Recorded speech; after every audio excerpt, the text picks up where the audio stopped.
Bismillahirrahmanirrahim. Assalamualaikum warahmatullahi wabarakatuh. Waalaikumsalam warahmatullahi wabarakatuh. Alhamdulillahirrahmanirrahim. Allahumma salli wa sallim wa barik ala sayyidina Muhammadin al-Fatih lima khuliqa wal khatimi lima sabaq wa nasiril haqqi bil haqqi wal hadi ila siratikal mustaqim sallallahu alaihi wa ala alihi wa ashabihi haqqa qadrihi wa miqdaril azim. Alhamdulillahirrahmanirrahim. Mari kita ucapkan dengan kesadaran bahwasanya apapun yang telah dihadirkan oleh Allah Subhanahu wa taala dalam kehidupan ini, baik yang diinginkan maupun yang tidak diinginkan, itu adalah kebenaran dan membawa kebaikan atau untuk kebaikan diri kita. Dengan kesadaran itu, kita tidak lagi ada penolakan terhadap apapun yang dihadirkan oleh Allah Subhanahu wa taala, baik yang diinginkan maupun yang tidak diinginkan. Bismillah, salawat serta salam senantiasa tercurah pada baginda Rasulullah Muhammad SAW, berikut pada keluarga, para sahabat, para pengikutnya hingga akhir zaman. Sahabat-sahabat sekalian, baik yang sudah naik di room ini atau yang stay di bawah, mari kita media TikTok yang atau room yang saya adakan ini semoga menjadi jalan bertumbuh kesadaran kita, dan kemudian sesuai dengan judul di profil saya, jalan kembali kepada kesadaran murni kita. Amin. Karena sebenarnya kita adalah sadar. Kita berasal dari kesadaran, tapi begitu jebrol ke dunia, aktifnya indera, pikiran, sehingga kita lupa jati diri karena mengedepankan pikiran-pikiran kita, rasa-rasa kita, atau indera-indera kita. Oleh karena itu, semoga media ini menjadi jalan kita untuk kembali kepada diri sejati kita, yaitu diri yang berkesadaran. Tema malam hari ini adalah jalan mengenal diri. Karena ada satu ulama mengatakan, man arafa nafsahu faqad arafa rabbahu. Tapi nanti ada kelanjutannya. Tapi nanti ya. Tapi ini dulu. Barang siapa mengenal diri, maka kita otomatis akan mengenal siapa Tuhan kita. Ini nanti saya buka dulu, kemudian nanti kita sama-sama bahas dan belajar saling melengkapi. Saya ingatkan kembali, di room ini kita bicara spiritual dan harus menunjukkan bahwasanya kita bicara kesadaran dan tunjukkan bahwasanya kita sudah menjadi orang yang berkesadaran dengan sadar bahwasanya siapapun yang menyampaikan nantinya ya kawan-kawan kita itu sesuai dengan level yang dia capai. Artinya kita sudah sampai melampaui dualitas, tidak ada benar salah, tapi yang disampaikan itu adalah kebenaran menurut level yang dia capai. Nah, itu kesadaran kita. Jadi tidak ada lagi perdebatan, tidak ada lagi saling salah menyalahkan. Karena sebenarnya ya kebenaran adanya menurut level kita masing-masing. Saya buka dulu. Jadi salah satu yang kemudian atau jalan yang kita bisa lakukan untuk mengenal diri, kita awali dari diri kita ini. Dari apa kita diciptakan? Kemudian diri yang kita sekarang ini ada, sebenarnya bagaimana kan gitu. Maka mengacu kepada diri yang tubuh jasad ini, kita, karena agama kita, khususnya saya adalah Islam, kita mengacu pada Al-Quranul Karim. Jadi dalam surat Al-Mu'minun ayat 12 dan 14 itu dijelaskan bagaimana proses terbentuknya tubuh manusia itu. Diawali dari ayat 12 yang artinya kita berasal dari saripati tanah. Itu yang pertama. Dengan artian begini, kita bukan kemudian pakai tanah dibuat diungkul-ungkul gitu kan. Enggak, saripati tanah artinya segala yang ditumbuhkan oleh tanah, kemudian kita makan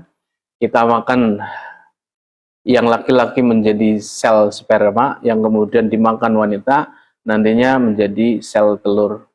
Kemudian prosesnya bertemunya sperma dan sel telur terjadi pembuahan, Maka di ayat selanjutnya itu nanti proses kemudian sempurnanya kita itu berproses. Yang pertama menjadi darah, darah menjadi daging, daging menjadi tulang, tulang dibungkus menjadi daging, maka sempurnalah tubuh kita manusia itu, sehingga kemudian Allah berfirman dalam ayat yang lain, wa idza sawaituhu fa nafakhtu fihi mir ruhi. Pada saat sudah sempurna tubuh kita diciptakan itu, maka kutiupkanlah ruhku. Nah, setelah terjadi peniupan ruh pada jasad yang sudah sempurna ini, terbentuk menjadi manusia, tubuh manusia, maka itulah terjadi kehidupan. Nah, dari sini, dari proses ini, kemudian kita paham, harusnya bisa memahami tubuh yang ini sebenarnya tidak hidup. Kenapa bisa melihat, kenapa bisa bernafas, kenapa bisa seluruh organ tubuh itu bisa aktif? Pada saat kapan itu terjadi? Ya pada saat umur kita di dalam kandungan 120 hari itu, atau 4 minggu itu, sempurnalah tubuh kita, kemudian ditiupkanlah ruhku. Maka disitulah terjadi kehidupan, seluruh organ aktif, bernafas, dan lain sebagainya. Nah, artinya berarti kalau tahu dari kronologis ini, kita sudah sadar bahwasanya tubuh kita terdiri dari dua. Yang pertama tubuh jasad atau jasmani, kemudian yang kedua adalah tubuh rohani kita. Makanya ada satu ayat dalam surat Al-Hadid itu, a'udzubillahi minasyaitonirrajim, wal awwalu wal akhiru wal zahiru wal batin. Dialah yang awal, dialah yang akhir, dialah yang zahir, dialah yang batin. Nah, dari keterangan tadi ayat Al-Mu'minun 12-14, kita sudah harusnya bisa paham tubuh ini ada dua, jasmani rohani. Kemudian dikuatkan lagi surat Al-Hadid, dialah yang awal, dialah yang akhir, dialah yang zahir, dialah yang batin. Nah, itu awal kita kemudian bisa paham bahwasanya tubuh kita ini, yang ini adalah sebenarnya tubuh yang palsu, sementara tubuh yang rohani itulah diri sejati kita. Disebut ruh begitu belum ditiupkan di tubuh. Begitu ditiupkan di tubuh, menyatu dengan seluruh tubuh kita, menyelimuti tubuh di dalam, namanya nyawa. Kemudian pada saat terjadi proses di dalam tubuh ini, kemudian keluar masuknya nyawa itu, namanya kembali berubah atau tajali, yang disebutnya nafas. Artinya dengan kata lain, nafas, ruh, nafas, nyawa dan ruh tidak lain tidak bukan adalah ketuhanan itu sendiri.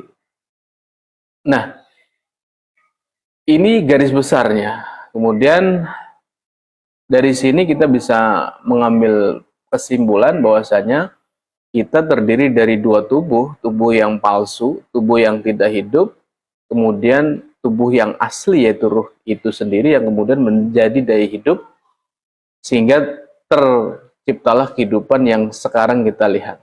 Mata bisa melihat, telinga bisa mendengar, mulut bisa bicara, anggota badan ini bisa bergerak. Tapi ketika tahu hakikat itu, sebenarnya kita sudah paham bahwasanya mata ini sebenarnya bukannya melihat, tapi karena ada daya hidup. Kalau kita kaitkan dengan sifat Tuhan, sifat Allah, itu namanya tajali atau bentuk wujud Allah, basornya Allah, sifat Allah yang basor, maka mata ini bisa melihat. Telinga ini tidak bisa mendengar, kemudian diberikan daya hidup melalui roh itu, maka kemudian bisa mendengar.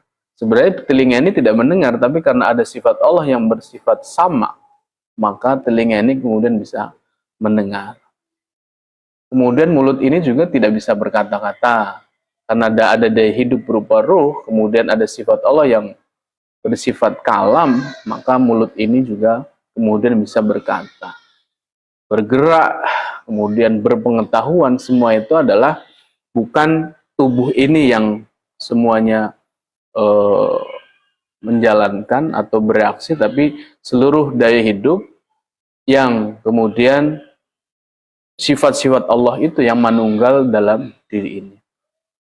Nah, mungkin itu pembukaan kita pada malam hari ini, sedikit saja karena ini banyak kawan-kawan yang pastinya lebih banyak pengalaman dan ilmunya, nanti akan dilengkapi, disempurnakan oleh kawan-kawan kita ini. Mungkin prolognya itu Pak Imanul Wahid, dan kemana ini Pak? Siapa tadi? Mahian, masih ada tidak?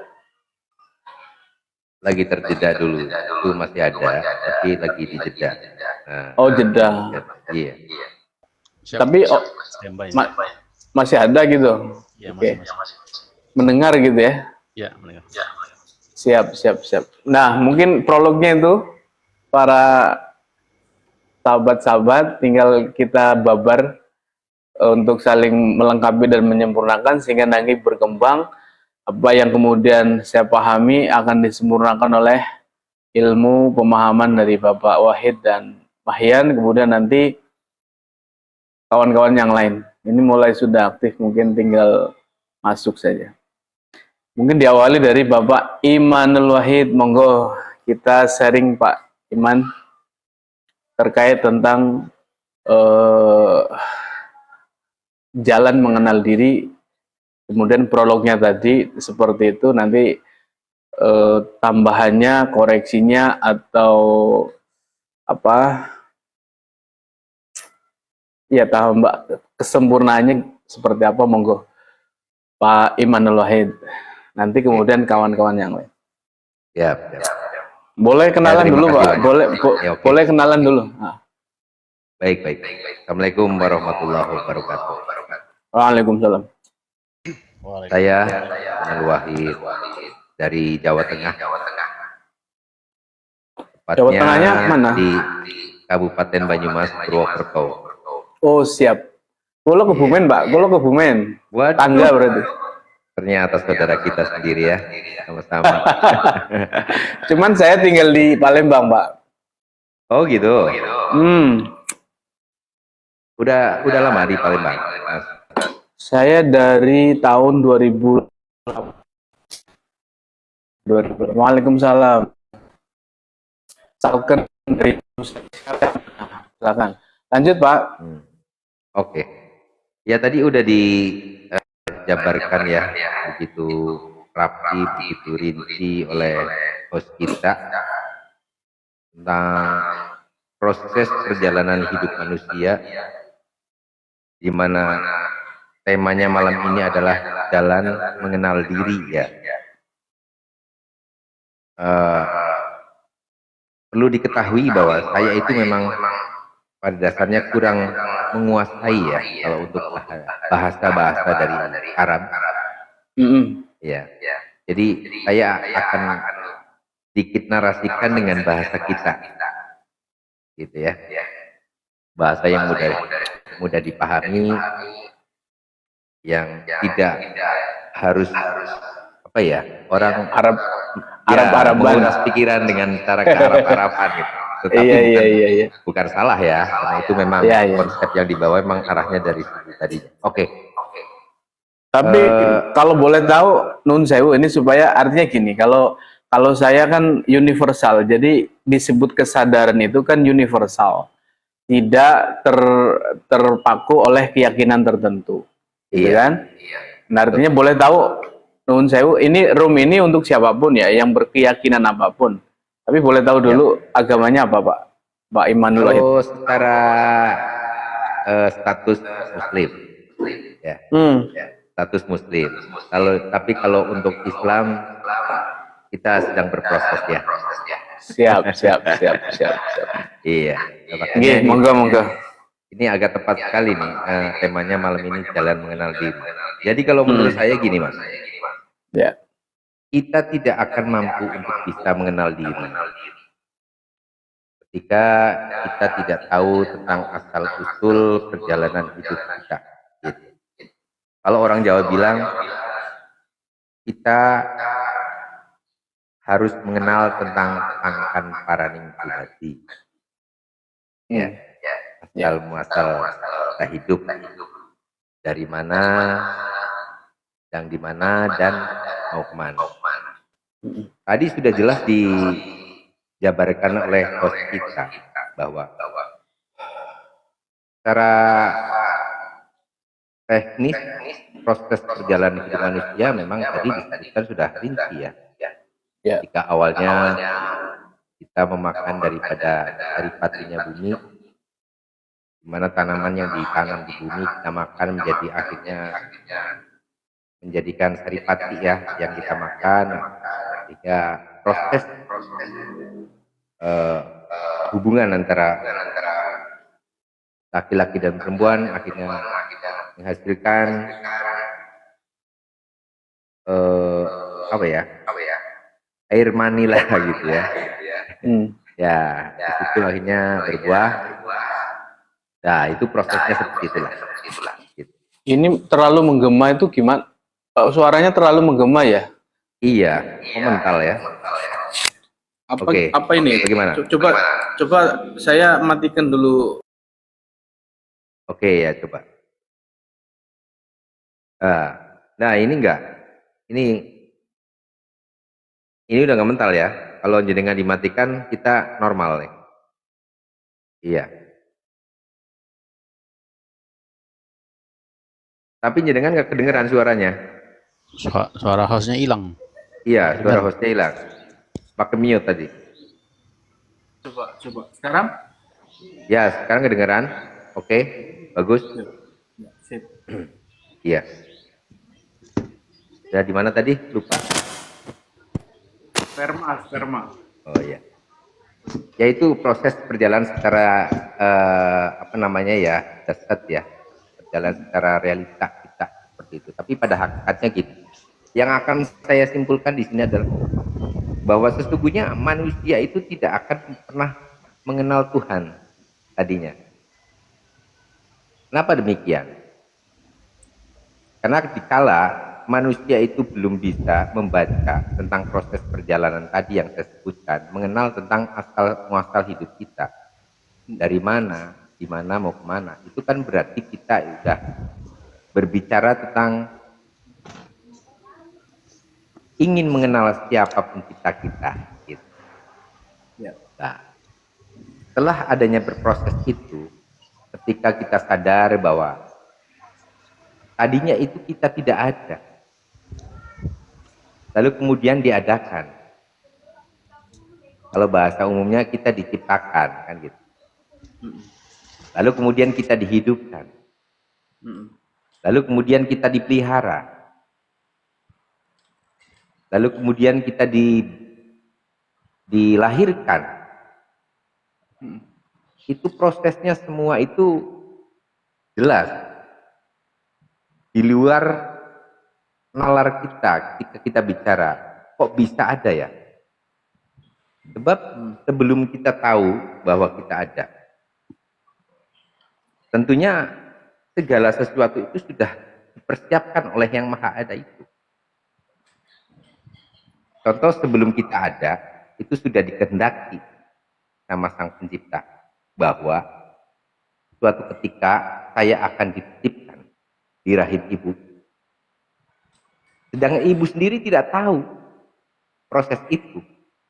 Hanya taunya dia berhubungan antara laki-laki dan perempuan. Dan selanjutnya dia tidak tahu bahwa nanti akan berbuah menjadi seorang bayi, entah itu laki-laki, entah itu perempuan. Itu semua yang dikatakan rahasia Tuhan itu di situ, dan itu mutlak bahwa kita semua sebelum adanya di kehidupan ini memang sudah ditentukan atau sudah dikehendaki sama Yang Maha Kuasa. Nah, ini kita belum bicara tentang mengenal diri gitu ya. Nah, setelah kita dikehendaki, dititipkan di rahim ibu, dipelihara di dalam rahimnya, ya, dirawat sama Tuhan, kemudian dilahirkan di dunia ini. Kemudian ibu dan bapak kita diberikan tugas sama Tuhan untuk memelihara kita, untuk merawat kita, mendidik kita, sehingga kita menjadi dewasa. Ini proses perjalanan. Nah, setelah kita dewasa, kita bisa mandiri, kita bisa mawas diri, kita bisa tahu diri, akhirnya kita bisa menghidupi diri, gitu. Nah, dari proses awal, dari semenjak kita dikehendaki, sampai dititipkan di rahim, sampai dipelihara, sampai dilahirkan, sampai sekarang ini, apakah kita dikatakan sudah mengenal Tuhan? Belum. Ini menurut saya. Belum. Kok kenapa dikatakan belum? Sebab kita belum berusaha untuk belajar mengenal diri kita. Dari mana asal usulnya? Dari mana kita berada? Tahu-taunya sekarang kita hidup. Jadi ketika orang belum mengenal tentang Tuhannya, masih akan banyak muncul tentang keakuan-keakuan dirinya. Gitu. Sebab dia belum mengenal tentang Tuhannya, dia hanya baru mengenal diri. Kalau dikatakan diri, ya ini seolah-olah ini adalah wujudku, ini adalah tenagaku, ini adalah kupingku, mataku, dan sebagainya. Itu karena dia belum mengenal tentang siapa penciptanya. Jadi boleh dikatakan semua orang ketika belum memahami tentang ketuhanannya, maka yang muncul adalah keakuan.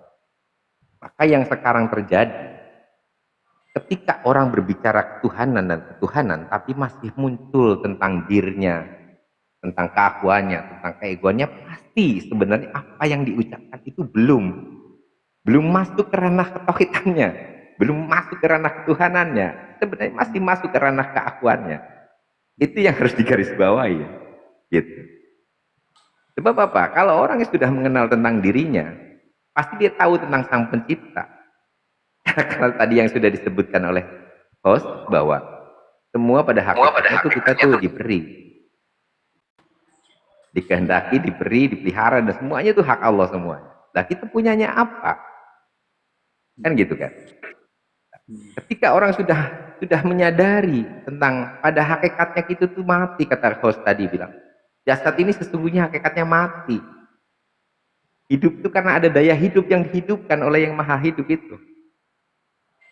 Nah, ketika kita sudah menyadari tentang daya hidup tadi, makanya si diri ini tidak kuasa. Sudah tidak punya keakuan lagi, gitu. Di situ baru akan bisa melebur diri. Baru nanti akan bisa mengenal Tuhan. Jadi makanya ketika temanya mengatakan jalan mengenal diri, itu proses yang harus kita ketahui adalah bagaimana mengetahui tentang asal muasal kita hidup. Gitu. Kalau tidak mengetahui tentang sangkan paraning dumadhat, asal muasal kita hidup, nggak akan bisa mengenal diri. Apalagi mengenal Tuhan. Gitu. Yang ada ketika orang tanpa belajar tentang spiritual, tentang belajar tentang ketuhanan, yang ada itu aku yang dibawa kemana-mana tuh akunya. Sampai mati pun yang dibawa tuh akunya. Cuman kata-katanya membawa atas nama Tuhan, nama Allah. Kebanyakan seperti itu. Makanya yang terjadi itu adalah perdebatan yang tidak pernah selesai. Karena kesadarannya itu tidak tumbuh. Tenang untuk mencari pengetahuan, tapi tidak dilanjutkan dengan pengkajian secara lebih dalam. Ya, ini yang saya buka seperti itu dulu, monggo dilanjut oleh yang lain dulu. Nah, ini anggap aja sebagai pembukaan. Monggo, silakan. Siap. Baik, terima kasih Pak Imanul Wahid. Selamat bergabung Mas Dirja. Ya, assalamualaikum. Waalaikumsalam. Jadi tema kita malam hari ini adalah tentang jalan mengenal diri. Tadi sudah disambut oleh Pak Imanul Wahid, yang intinya adalah kita diri ini sebenarnya tidak bisa apa-apa, tidak hidup. Kita hidup, kita bisa ada kehendak dan kuasa karena ada daya hidup. Yang tadi saya awal buka, itulah karena ada ruh atau maha hidup dalam tubuh. Sehingga kemudian hiduplah seluruh organ, hiduplah seluruh indera dan akal kita. Nah itu gambaran yang tadi dijelaskan. Silakan mungkin Pak Mahyan dulu, kita kasih kesempatan untuk Mahyan. Oke, baik. Bismillahirrahmanirrahim. Assalamualaikum warahmatullahi wabarakatuh. Waalaikumsalam warahmatullahi wabarakatuh. Kenalan dulu dong. Ya. Ini kan ada Perkenalkan Kalau nama apa? Nama di status online ini Al-Mahfian. Tapi kalau nama aslinya itu Sufran Albani. Han. Ya, Sufran Albani. Iya. Tinggalnya? Saya tinggal di Jakarta, cuman asli Palembang. Loh, Palembang mana? Palembang di Ajendam, Sekojo.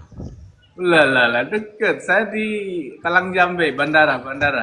Oh, Jambi bandara ini ya, Halim bandara apa? SMB ya? Sultan Badarudin. Iya, sama Batarudin dua. Oh iya. Tidak ke Palembang, sering balik ke Palembang atau menetap Jakarta? Sering. Mampir. Nanti kabari kamu, ya. Boleh, insyaallah. Tambah mempererat silaturahmi nih berarti ini. Iya, siap. Iya, siap, alhamdulillah. Ya. Jadi sebetulnya sih sama ya pemahamannya tuh.